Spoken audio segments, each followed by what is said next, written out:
Hello everyone, welcome back to my YouTube channel. ഇന്നത്തെ വീഡിയോയിൽ ഞാൻ ഫോളോ ചെയ്തിരുന്ന സ്റ്റഡി ടിപ്സാണ് ഷെയർ ചെയ്യുന്നത്.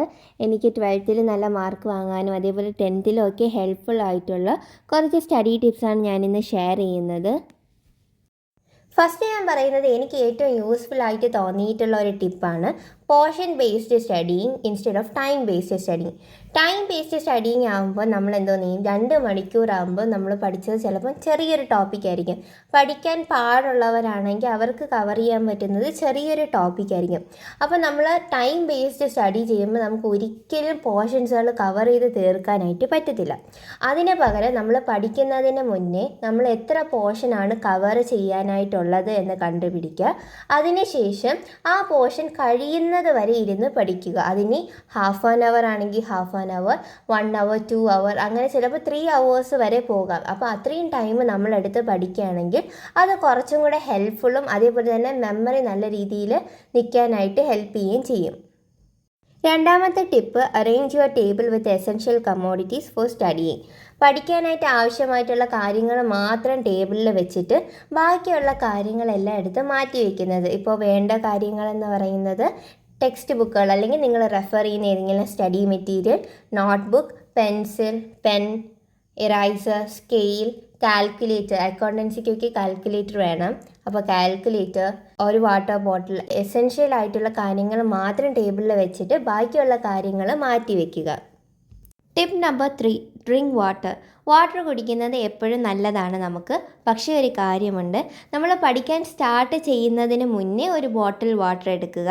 അതല്ലാണ്ട് നമ്മൾ പഠിക്കുന്നതിനിടയിൽ വാട്ടർ കുടിക്കാനായിട്ട് പുറത്ത് പോവുക, അങ്ങനെയൊന്നും ചെയ്യല്ലേ. അങ്ങനെ ചെയ്താൽ പിന്നെ നമ്മൾ വീണ്ടും ആ ഒരു പഠിക്കുന്ന കാര്യത്തിൽ നിന്ന് മാറിപ്പോവും. Tip number 4, avoid keeping electronic gadgets near while studying. പഠിക്കുന്ന സമയമാകുമ്പോൾ നമ്മൾ ഫോൺ, ലാപ്ടോപ്സ് അങ്ങനെയുള്ള ഡിവൈസസ് ഒക്കെ എടുത്ത് മാറ്റി വയ്ക്കുന്നതാണ് നല്ലത്. കാരണം നമ്മൾ പഠിക്കുന്ന സമയത്ത് എന്തെങ്കിലും നോട്ടിഫിക്കേഷൻ വന്നാൽ നമ്മൾ അതെടുത്ത് നോക്കും. പിന്നെ ഇൻസ്റ്റഗ്രാം, റീൽസ്, യൂട്യൂബ് ഇങ്ങനെ അങ്ങ് പോകും. ടൈം കുറേ വേസ്റ്റ് ആവും. അതുകൊണ്ട് തന്നെ കൂടുതലായിട്ടും ഡിവൈസസുകൾ മാറ്റി വയ്ക്കാനായിട്ട് ശ്രമിക്കുക. Tip number 5, find a suitable time to study. നിങ്ങൾ ഒരു ദിവസം ഈവനിങ് ഒരു 6 to 9 PM വരെ പഠിച്ച് നോക്കണം. ഒരു ദിവസം രാവിലെ ഒരു 4:30 or 5 to 7 വരെ പഠിച്ച് നോക്കണം. ഈ 2 ടൈമിൽ നിങ്ങൾക്ക് ഏറ്റവും ബെറ്ററായിട്ട് തോന്നുന്ന ഏത് ടൈമാണോ അത് സെലക്ട് ചെയ്തിട്ട് വേണം നിങ്ങൾ പഠിക്കാനായിട്ടുള്ളത്. രാവിലെ ചിലവർക്ക് പഠിക്കാനായിട്ട് പറ്റത്തില്ല. എനിക്ക് രാവിലെ പറ്റത്തില്ലായിരുന്നു. ഞാൻ നൈറ്റിൽ മാത്രമായിരുന്നു സ്റ്റഡി ചെയ്തിരുന്നത്. അതുകൊണ്ട് നിങ്ങൾ ആദ്യം ആ ഒരു ടൈം ഏതെന്ന് കണ്ടുപിടിക്കണം. Tip number 6, take short notes. പഠിക്കുന്ന സമയത്ത് സ്റ്റിക്കി നോട്ട്സിലോ അല്ലെങ്കിൽ വേറെ ഏതെങ്കിലും ബുക്കിൽ പഠിക്കുമ്പോൾ ഇമ്പോർട്ടൻ്റ് ആയിട്ട് തോന്നുന്ന കാര്യങ്ങളെല്ലാം എഴുതി വയ്ക്കുക. സ്റ്റിക്കി നോട്ട്സിലാണെങ്കിൽ എഴുതി സ്റ്റിക്ക് ചെയ്ത് വയ്ക്കുക, അല്ലെങ്കിൽ നോട്ട്ബുക്സിൽ എഴുതിയാലും മതി. ഈ നോട്ട്സ് നമ്മളെ എക്സാമിന് ഹെൽപ്പ് ചെയ്യും. ചില എക്സാംസ് അടുപ്പിച്ച് വരുന്നുണ്ട്. സോ ഒരുപാട് ടൈം കാണത്തില്ല നമുക്ക് മൊത്തം റിവൈസ് ചെയ്ത് വരാനായിട്ട്. അപ്പോൾ ഈ നോട്ട്സ് എടുത്ത് വെച്ച് റിവൈസ് ചെയ്യുമ്പോൾ നമുക്ക് കുറച്ച് ടൈമിൽ ഒരുപാട് പോർഷൻ കവർ ചെയ്യാനായിട്ട് പറ്റും. Tip number 7, take short breaks. പഠിക്കുന്നത് ഒരു 3 hours ഒക്കെ പഠിക്കുകയാണെങ്കിൽ ഇടയ്ക്ക് 15 minutes വെച്ച് ബ്രേക്ക് എടുക്കാനായിട്ട് നോക്കണം. നമ്മൾ കണ്ടിന്യൂസ് ആയിട്ട് പഠിക്കുമ്പം നമുക്ക് ഓർത്ത് വയ്ക്കാനായിട്ട് പറ്റത്തില്ല. അപ്പം ഇടയ്ക്ക് ഒരുപാട് സമയമല്ല, ഒരു 15 minutes ബ്രേക്ക് എടുക്കാനായിട്ട് നോക്കണം. Tip number 8, always mark important questions. സ്കൂളിലാണെങ്കിൽ ടീച്ചേഴ്സ് പറയുമ്പോൾ ഇമ്പോർട്ടൻ്റ് ക്വസ്റ്റ്യൻ ആണെന്ന് പറയുകയാണെങ്കിൽ അതിൻ്റെ സൈഡിൽ എന്തെങ്കിലും മാർക്ക് കൊടുക്കുക. എന്നിട്ട് നിങ്ങൾ പഠിക്കുമ്പോൾ കൂടുതലായിട്ട് ആ പോർഷൻ കോൺസെൻട്രേറ്റ് ചെയ്ത് പഠിക്കാനായിട്ട് നോക്കുക. കാരണം ടീച്ചേഴ്സ് കൂടുതൽ എക്സ്പീരിയൻസ് ഉള്ളതുകൊണ്ട് അവർ പറയുന്നത് വരാൻ ചാൻസ് കൂടുതലാണ്.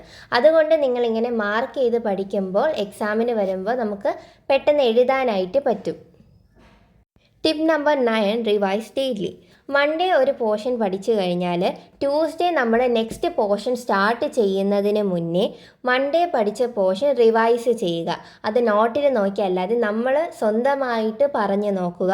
വിട്ടുപോകുന്ന പോയിൻറ്റ്സ് നോട്ടിൽ നോക്കി കണ്ടുപിടിച്ച് പഠിക്കുകയാണെങ്കിൽ കൂടുതൽ നമുക്ക് ഓർത്ത് വയ്ക്കാനായിട്ട് പറ്റും. Tip number 11, reading. Business studies അങ്ങനെയുള്ള തിയറി സബ്ജക്റ്റൊക്കെ റീഡിങ് ഭയങ്കര ഇമ്പോർട്ടൻ്റ് ആണ്. നമ്മൾ വായിക്കുമ്പോൾ ഇമ്പോർട്ടൻ്റ് ആയിട്ടുള്ള ചില വേർഡ്സുകൾ നമ്മളെപ്പോഴും മൈൻഡിൽ വെച്ചിരിക്കണം. അപ്പോൾ എക്സാം എഴുതുന്ന സമയത്ത് ആ ഒരു ഇമ്പോർട്ടൻറ്റ് വേർഡ്സുകൾ വെച്ച് നമുക്ക് സെൻറ്റൻസുകൾ എഴുതാനായിട്ട് പറ്റും. അതുകൊണ്ട് തന്നെ റീഡിങ് ഒന്നെങ്കിൽ ടെക്സ്റ്റ് അല്ലെങ്കിൽ നമ്മൾ റെഫർ ചെയ്യുന്ന സ്റ്റഡി മെറ്റീരിയൽസ്, ഗൈഡ്, PDF ഇതെല്ലാം വായിക്കുന്നത് എപ്പോഴും നല്ലതാണ്. Tip number 12 clear doubts. നിങ്ങൾക്കൊരു കൺഫ്യൂഷൻ ഉണ്ടാകുന്ന സമയത്ത് പ്രത്യേകിച്ച് MCQ ക്വസ്റ്റ്യൻസിൽ ഓപ്ഷൻ A ആണോ C ആണോ അങ്ങനെ ഒരു കൺഫ്യൂഷൻ ഉണ്ടായാൽ അപ്പോൾ തന്നെ ക്ലിയർ ചെയ്യാനായിട്ട് ശ്രമിക്കണം. കാരണം നിങ്ങളിത് കുറച്ച് സമയം കഴിഞ്ഞ്, അതായത് ഒരു 1 വീക്കോ 2 വീക്ക് കഴിഞ്ഞ് എക്സാം ഒക്കെ അടുക്കുമ്പോഴാണ് ക്ലിയർ ചെയ്യുന്നതെങ്കിൽ എക്സാം ക്വസ്റ്റ്യൻ പേപ്പറിൽ ആ ക്വസ്റ്റ്യൻ വരുമ്പോൾ നിങ്ങൾക്ക് കൺഫ്യൂഷൻ ഉണ്ടാകും, A ആണോ C ആണോ ശരിയെന്ന് പറഞ്ഞതെന്ന്.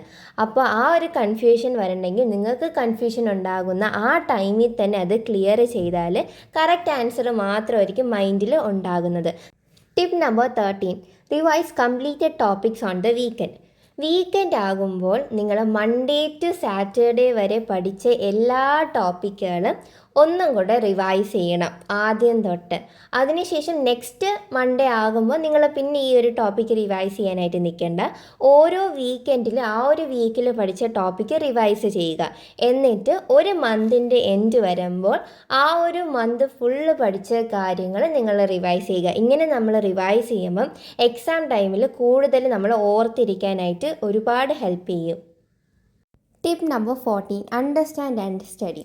പഠിക്കുന്ന കാര്യങ്ങൾ എപ്പോഴും മനസ്സിലാക്കി പഠിക്കുക, അല്ലാണ്ട് ചുമ്മാ വായിച്ചു പോവുകയോ അല്ലെങ്കിൽ നമ്മളിങ്ങനെ കാണിക്കാനായിട്ട് പഠിക്കത്തില്ലേ, അതുപോലെ ഒരിക്കലും പഠിക്കാൻ നിൽക്കരുത്.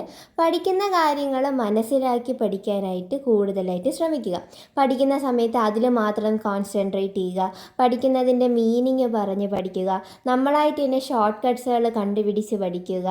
ഒരുപാട് വലിയ പാരഗ്രാഫ് പഠിക്കാൻ വരുമ്പോൾ അതിൽ ഇമ്പോർട്ടൻ്റ് ആയിട്ടുള്ള പോയിൻറ്റ്സുകൾ മാർക്ക് ചെയ്ത് അത് മാത്രം പഠിക്കുക. എക്സാമിൽ കൂടുതലായിട്ടും വരുന്ന ക്വസ്റ്റ്യൻസുകൾ ശ്രദ്ധിക്കുക. അങ്ങനെ പഠിക്കാനായിട്ട് കൂടുതൽ ശ്രമിക്കണം. ലാസ്റ്റായിട്ട് ഞാൻ പറയുന്നത് എങ്ങനെ പഠിക്കണമെന്നാണ്. ആദ്യം നമ്മളൊരു പാരഗ്രാഫ് കിട്ടുമ്പോൾ അത് ഫുള്ള് വായിക്കണം. അതിനുശേഷം സെൻറ്റൻസ് ബൈ സെൻറ്റൻസ് ആയിട്ട് വായിച്ച് മീനിങ് പറഞ്ഞ് മനസ്സിലാക്കി പഠിക്കണം. അടുത്ത 3-ാമത്തെ തവണ നിങ്ങൾ അത് സ്വന്തമായിട്ട് ടെക്സ്റ്റിലൊന്നും നോക്കാതെ നിങ്ങൾ മനസ്സിലാക്കിയ കാര്യം പറഞ്ഞു നോക്കണം. ഇങ്ങനെ ഒരു 3 തവണ തന്നെ നമ്മൾ ഒരു പാരഗ്രാഫ് പറയുമ്പോൾ നമുക്കത് കൂടുതൽ ഓർത്തിരിക്കാനും എക്സാം സമയത്തേക്ക് നല്ല രീതിയിൽ ഹെൽപ്ഫുൾ ആയിരിക്കും. ഇത് നിങ്ങൾ ട്രൈ ചെയ്ത് നോക്കണം. ഉറപ്പായിട്ട് നിങ്ങൾക്ക് ഹെൽപ്ഫുൾ ആയിരിക്കും. ഇതാണ് ഞാൻ ഫോളോ ചെയ്തിരുന്ന ടിപ്സ്. ഇതെല്ലാവരും ഫോളോ ചെയ്ത് നോക്കുക. ഇതൊരിക്കലും 10th-ലോ +2-ലോ പഠിക്കുന്നവർക്ക് മാത്രമായിട്ടുള്ളതല്ല. ഏത് കോഴ്സ് പഠിക്കുന്നവർക്കും ഏത് ക്ലാസ് പഠിക്കുന്നവർക്കും ഫോളോ ചെയ്യാനായിട്ട് പറ്റുന്നതാണ്. പിന്നെ ഒരു ഇമ്പോർട്ടൻ്റ് ആയിട്ടുള്ള കാര്യം, ഹെൽത്തി ആയിട്ടിരിക്കാനായിട്ട് ശ്രമിക്കണം. നല്ലതുപോലെ ഫുഡ് കഴിക്കണം. ഹോസ്പിറ്റലൈസ്ഡ് ഒന്നും ആവാതെ നോക്കണം. അപ്പം സ്ട്രെസ്സൊന്നും എടുക്കാതെ ലാസ്റ്റ് മിനിറ്റിൽ പഠിച്ച് ഒരുപാട് സ്ട്രെസ് എടുക്കാൻ നോക്കാതെ ഓരോ ദിവസം പഠിപ്പിക്കുന്നത് അന്നന്ന് തന്നെ പഠിച്ചു പോയാൽ നമുക്ക് ലാസ്റ്റ് എല്ലാം കൂടെ പഠിക്കേണ്ടി വരുന്ന ആ ഒരു സ്ട്രെസ് ഉണ്ടാവാനായിട്ടൊരു ചാൻസുമില്ല. അപ്പോൾ എല്ലാവരും ഫോളോ ചെയ്ത് നോക്കുക. ഡെയിലി പഠിക്കാനായിട്ട് നോക്കുക. കൺസിസ്റ്റൻ്റ് ആയിട്ട് പഠിക്കുന്ന ഒരാളായിട്ട് മാറുക. അപ്പോൾ ഇത്രയേ ഉള്ളൂ ഇന്നത്തേക്ക്. എല്ലാവരും ലൈക്ക് ചെയ്യുക, ഷെയർ ചെയ്യുക, സബ്സ്ക്രൈബ് ചെയ്യുക. എല്ലാ വീഡിയോസും മിസ് ചെയ്യാതെ കാണാനായിട്ട് ബെല്ലൈക്കൺ പ്രസ് ചെയ്യുക. നിങ്ങൾക്ക് ഞാൻ പറഞ്ഞ ടിപ്സൊക്കെ യൂസ്ഫുൾ ആണോ അല്ലയോ എന്നുള്ളത് എനിക്ക് കമൻറ്റായിട്ട് ഇടുക. അതുപോലെ തന്നെ നിങ്ങൾക്ക് എക്സ്ട്രാ ഏതെങ്കിലും ടിപ്സ് ഉണ്ടെങ്കിൽ അതും കമൻറ്റ് ഇടുക. അപ്പോൾ നെക്സ്റ്റ് വീഡിയോയിൽ കാണാം. അതുവരെ സ്റ്റേ ട്യൂൺഡ്. ബൈ.